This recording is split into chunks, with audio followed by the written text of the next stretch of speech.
እግዚአብሔር እንደገና መለሳለሁ ብሏል። እግዚአብሔር እንደገና ነገራችሁን መልሳለሁ ብሏል። ነገራችሁ ደግሞ ሲመለስ ብልጽግና ይትረፈረፋል ነው የሚለው። የተትረፈረፈ ነገር ይሆናል። እስቲ ቀኝ እጆቻችሁን አንሱና ከዚህ በኋላ ብሎ ነገሬ ላይ ብሎ መትረፍረፍ ሆነ ብሎ አሜን ነው ወይ? ፈውሳችሁ ይትረፈረፋል።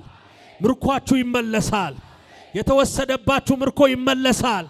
የተወሰደባችሁ የጠላት ዕቅድ ከዚህ ቀንና ከዚህ ሰዓት ጀምሮ በጌታ በኢየሱስ ስም እጥፍ ሆኖ ይመለሳል። እግዚአብሔር በእውነት እውነቴ ነው የምላችሁ መትረፍረፍን አየሁ። በመንፈሴ ሲተርፋችሁ አየሁ። በልታችሁ ሲተርፋችሁ አየሁ። ትርፍ ነገር የማይተርፍ ነገር ይተርፋል።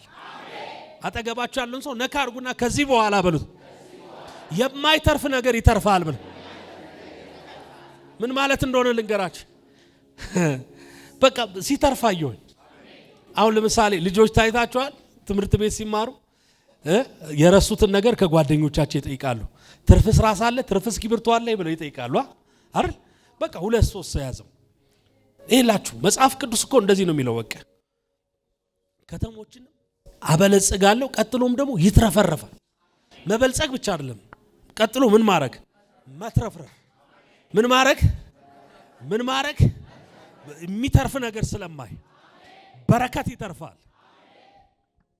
ካንዶ ባሳፓ እስቲ ጩና አሜን በሉ በደም እንደዚህ ይሆናል።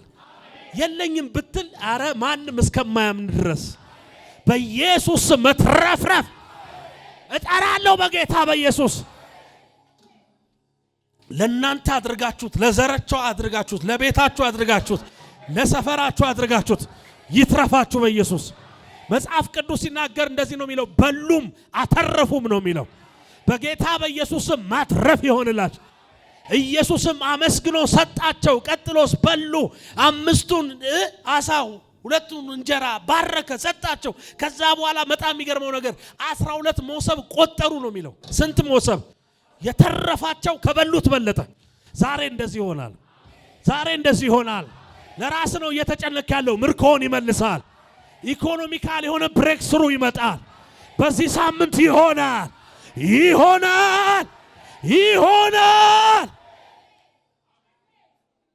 እስቲ ጩና አሜን በሉ በደም እጠራለሁ ዛሬ።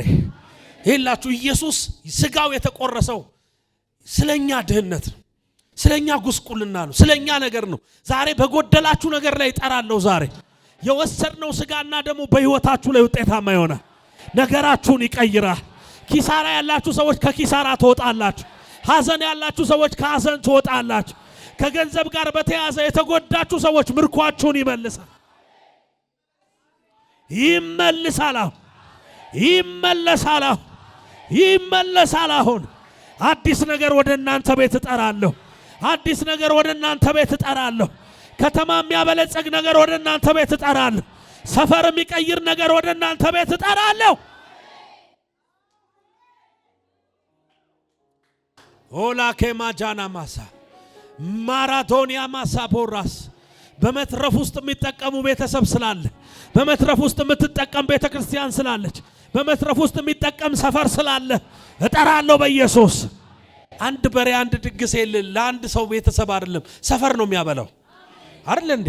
በቃ ለማኝ የለ ምን የለ ይመጣል አይደል? በሬ ምናምን ሲባል ይመጣል። በቃ ያ ሁሉ ሰው ነው የሚበላው። እግዚአብሔር እንደዚህ ነው የሚላችሁ፣ ለብዙዎች አባት ትሆናላችሁ፣ የብዙዎችን ቀዳዳ ትደፍናላችሁ፣ የብዙዎችን ቤተሰብ ነገር ትሰራላችሁ። ጠራው ዛሬ